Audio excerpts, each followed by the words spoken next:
Assalamu alaikum students of class 8. I hope you all are doing well. So student, today we will start with the 15th chapter of geography, that is natural resources types and development. कि हमारे natural resources कितने type के होते हैं, उनके अंदर क्या क्या डेवलपमेंट होती है. तो first we will see the glossary of this chapter.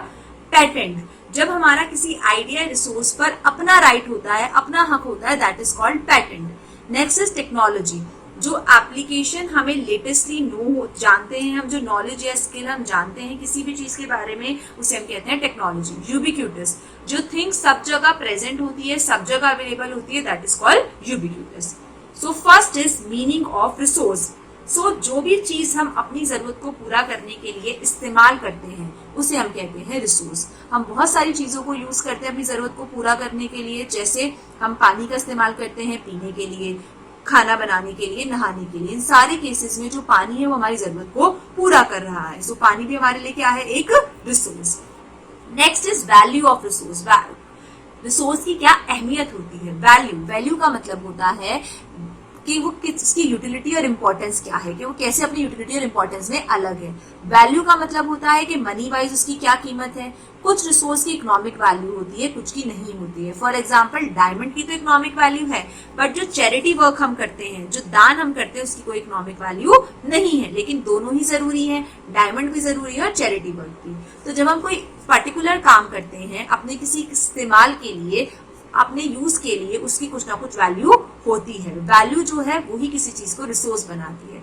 कभी कभी एक आइटम हमारे लिए वैल्यूएबल होता है, बट किसी के लिए वो वैल्यूएबल नहीं होता है. फॉर एग्जाम्पल क्ले, मिट्टी. क्ले हमारे लिए यूजलेस होगी, पर अगर आप उसे एक पॉटर को दे दें, कुम्हार के लिए दे दें, तो वो उसके लिए एक इंपॉर्टेंट रिसोर्स है. सो कोई चीज किसी के लिए वैल्यूएबल हो सकती है, किसी के लिए नहीं. नेचुरल रिसोर्सेज की कुछ ग्रेट वैल्यूज होती हैं. उनकी वैल्यूज को हम कैटेगराइज कर सकते हैं, economic value, legal value, aesthetic और एथिकल वैल्यू. सो अब देखते हैं कि इकोनॉमिक वैल्यू क्या होती है. प्रोडक्ट जो हमारे नेचुरल रिसोर्सेज से बने होते हैं उनकी इकोनॉमिक वैल्यू हाई होती है. ठीक है. Next is legal value. ये एक्ट करती है कि started to control air and water pollution. जैसे हमने water pollution, air pollution control करना स्टार्ट करा, तो ये हमारे रिसोर्सेज को एक लीगल वैल्यू देता है. सो इकोनॉमिक वैल्यू डिपेंड करती है कि हमारे जो प्रोडक्ट नेचुरल रिसोर्सेज से बने हैं उनकी इकोनॉमिक वैल्यू हाई होती है. लीगल ऐसे स्टार्ट कर रहा है कि अगर हम हमारे रिसोर्सेज के जरिए एयर और वाटर पोल्यूशन को भी कंट्रोल करने की कोशिश कर रहे हैं. Next is aesthetic value. Aesthetic value, जो ब्यूटी होती है हमारे नेचुरल फीचर्स की या रिसोर्सेज की, वो उन्हें एस्थेटिक वैल्यू प्रेजेंट करते हैं. एथिकल वैल्यू, जो हमारी रिस्पॉन्सिबिलिटी है हमारे नेशनल पार्क, सेंचुरीज को प्रोटेक्ट करने की, वो रेफर करती है हमारी एथिकल वैल्यू को. Next is type of resources. So हमारे रिसोर्सेज को हम 3 टाइप में क्लासिफाई करते हैं, नेचुरल रिसोर्सेज, मैन मेड और ह्यूमन रिसोर्स. फर्स्ट आता है नेचुरल रिसोर्सेज, जो चीजें हमें नेचर से मिलती हैं और हम उसमें ज्यादा फेरबदल बिना करें हम उसे इस्तेमाल कर सकते हैं, बिना फेरबदल करे, उसे हम कहते हैं natural resource. For example water, air, soil, mineral, rocks, ये सब एग्जाम्पल है हमारे नेचुरल रिसोर्सेज के. नेचुरल रिसोर्सेज को हम आगे क्लासिफाई कर सकते हैं उनके डेवलपमेंट के लेवल पे, उनके यूज के हिसाब से, उनके ओरिजिन के हिसाब से, साथ साथ उनके स्टॉक और डिस्ट्रीब्यूशन के हिसाब से. सो उनके लेवल, उनके डेवलपमेंट के लेवल के हिसाब से हमारे जो रिसोर्सेज के है और उनके यूज के हिसाब से हम उसे 2 पार्ट में डिवाइड करते हैं, एक्चुअल रिसोर्स और पोटेंशियल रिसोर्स. एक्चुअल रिसोर्स वो रिसोर्स जिनकी क्वांटिटी हमें पता है और जिनका इस्तेमाल मैन कर रहे हैं, उसे हम कहते हैं एक्चुअल रिसोर्सेज. फॉर एग्जांपल जो कोयले का रिजर्व है झारखंड में, वो एक एक्चुअल रिसोर्स है. हमें पता है कि कितना कोयला वहां पर है झारखंड की कोयले की खानों में, हमें पता है कि कितना कोयला फैक्ट्रीज इस्तेमाल कर रही हैं एनर्जी बनाने के लिए. साथ साथ जो वाटर हमारी गंगा में बह रहा है, हमें पता है कि वो एक एक्चुअल रिसोर्स है हमारे लिए, क्योंकि हमें पता है कि हम उस पानी का इस्तेमाल बहुत सारे मकसद के लिए कर रहे हैं. तो ये जो रिच हमारे जो पेट्रोलियम का डिपॉजिट है वेस्ट एशिया में, या डार्क सॉइल का डिपॉजिट डक्कन प्लेट्यू महाराष्ट्र में, ये सब भी कुछ एग्जाम्पल है एक्चुअल रिसोर्सेज के. तो हमें जब पता है कि रिसोर्सेज की कितनी क्वांटिटी है और वो कहाँ कहाँ इस्तेमाल हो रहा है, that is called actual resource.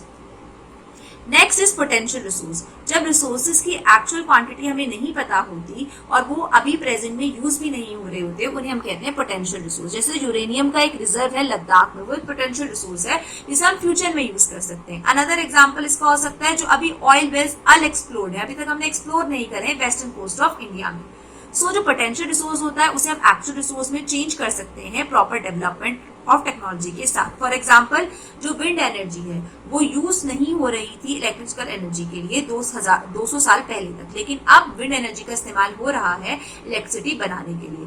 Tamil Nadu हमारा लीडिंग स्टेट है विंड एनर्जी बनाने के लिए इंडिया।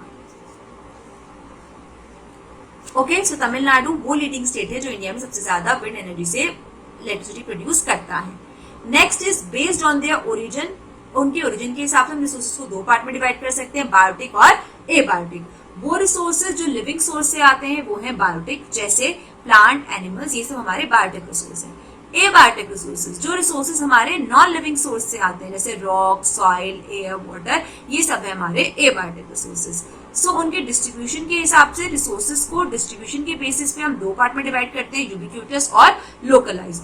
वो रिसोर्सेज जो मोर और लेस सब जगह डिस्ट्रीब्यूटेड है वर्ल्ड में उन्हें हम कहते हैं यूबिक्यूटस। वो रिसोर्सेज जो मोर ओवर वर्ल्ड में सब जगह डिस्ट्रीब्यूटेड है उन्हें हम कहते हैं यूबिक्यूटस। फॉर एग्जांपल एयर और वाटर, ये वर्ल्ड में सब जगह अवेलेबल है, तो ये एग्जांपल है यूबिक्यूटस रिसोर्सेज के। नेक्स्ट इज लोकलाइज्ड रिसोर्सेज, वो रिसोर्सेज जो सिर्फ कुछ सिलेक्टेड ज्योग्राफिकल एरियाज में ही पाए जाते हैं, वो होते हैं लोकलाइज्ड रिसोर्सेज। तो इन रिसोर्सेज का डिस्ट्रीब्यूशन डिपेंड करता है ज्योग्राफिकल फीचर्स जैसे climate, topography etcetera. For example middle east oil reserve में रिच है, सबसे ज्यादा ऑयल रिजर्व मिडिल ईस्ट में मिलता है। फॉर एग्जांपल पेट्रोलियम, सो ये हो गया एक लोकलाइज्ड रिसोर्स जो सब जगह अवेलेबल नहीं है। नेक्स्ट इज रिन्यूएबल रिसोर्सेज, वो रिसोर्सेज जो बहुत जल्दी खत्म हो जाते हैं नेचर से, उन्हें हम कहते हैं renewable. For example air, sorry not replenished, जो रिसोर्सेज बहुत जल्दी एयर में दोबारा से बन जाते हैं, जो रिसोर्सेज नेचर में बहुत जल्दी दोबारा से बन जाते हैं, those are called replenished resources. For example air, हम एयर में सांस लेते हैं और वो हमारे नेचर में इजीली अवेलेबल है। सो जो चीजें इजीली नेचर में अवेलेबल है और वो खत्म नहीं होती है, हम उन्हें बार बार इस्तेमाल कर सकते हैं, these are called renewable. Next is non renewable resources, वो रिसोर्सेज जिन्हें हजारों साल बन जाते हैं दोबारा बनने में, उन्हें हम कहते हैं नॉन रिन्यूएबल। फॉर एग्जांपल कम से कम इंसान की आधी जिंदगी से ज्यादा वक्त लगता है उसे बनने में, उन्हें हम कहते हैं non renewable. For example petroleum और कोयला, इन्हें हजारों साल लगते हैं दोबारा बनने में, इसीलिए ये एग्जांपल है नॉन रिन्यूएबल रिसोर्सेज के। सो जब एक रिसोर्स का इस्तेमाल हम कर चुके हैं लेकिन उसका इस्तेमाल दोबारा करने के लिए हमें काफी वक्त इंतजार करना पड़ता है, that is called non renewable resources. So the next is man-made resource. Man अपनी कोशिशों की वजह से फिजिकल मटेरियल का इस्तेमाल कर रहा है लगातार और उसने कुछ प्रोडक्शंस भी करी है। फॉर एग्जांपल जो मैन मेड मशीन है, टूल्स हैं, वो हमारी प्रोडक्शन में हेल्प करती हैं। तो इसलिए जितने भी मशीन और टूल्स हैं वो सब मैन मेड रिसोर्सेज हैं। हाउसेज, बिल्डिंग, ब्रिजेस, ये सब भी किसके एग्जांपल है? मैन मेड रिसोर्सेज के। सो जो चीज इंसान खुद बनाता है अपनी जरूरत को पूरा करने के लिए, that is called man made resource. Next is human resource. So जितने भी नेचुरल रिसोर्स है जैसे land, soil, mineral, plants, animals, water etcetera, इन सब का कोई भी इस्तेमाल नहीं है अगर इनका इस्तेमाल करने के लिए इंसान ही ना हो। इसीलिए जो इंसान है वो सबसे जरूरी रिसोर्स है हमारे देश के लिए।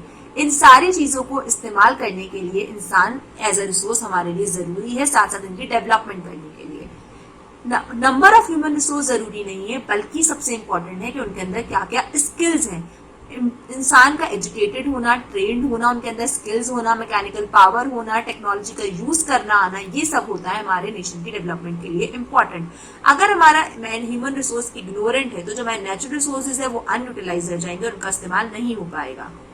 फॉर एग्जाम्पल बहुत सारे रिसोर्सेज अफ्रीका में बिना इस्तेमाल के अनडेवलप पड़े हुए थे क्योंकि वहां के लोगों को उसके इस्तेमाल के बारे में पता ही नहीं था। इसीलिए ह्यूमन सबसे इंपॉर्टेंट रिसोर्स है, बिकॉज ह्यूमन बीइंग ही उस रिसोर्सेज का इस्तेमाल करेंगे और उसे डेवलप करेंगे। अगर ह्यूमन बीइंग ही नहीं होंगे तो उस रिसोर्स का डेवलपमेंट ही नहीं हो पाएगा। So students, that's all for today. आज हम इस चैप्टर को इतना ही करेंगे। In the next class we will discuss the rest of the part of this chapter.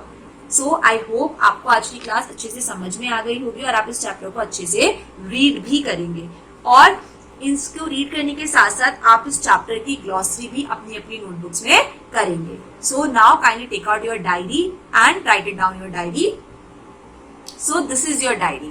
Write glossary of chapter 15 in your geography notebook. आपको चैप्टर नंबर 15 की glossary अपनी नोटबुक में लिखनी है। मैंने आपको ग्लॉसरी सबसे पहले कराई थी, तो पेटेंट, टेक्नोलॉजी, यूबिक्विटस, ये 3 ग्लॉसरी है इस चैप्टर की। सबसे पहले आपको इस चैप्टर की ग्लॉसरी अपनी नोटबुक में लिखनी है और आपको ये चैप्टर अच्छे से समझकर करना है। आई होप आपको आज की क्लास समझ में आ गई होगी। इंशाल्लाह we will meet in the next class. तब तक के लिए अल्लाह हाफिज।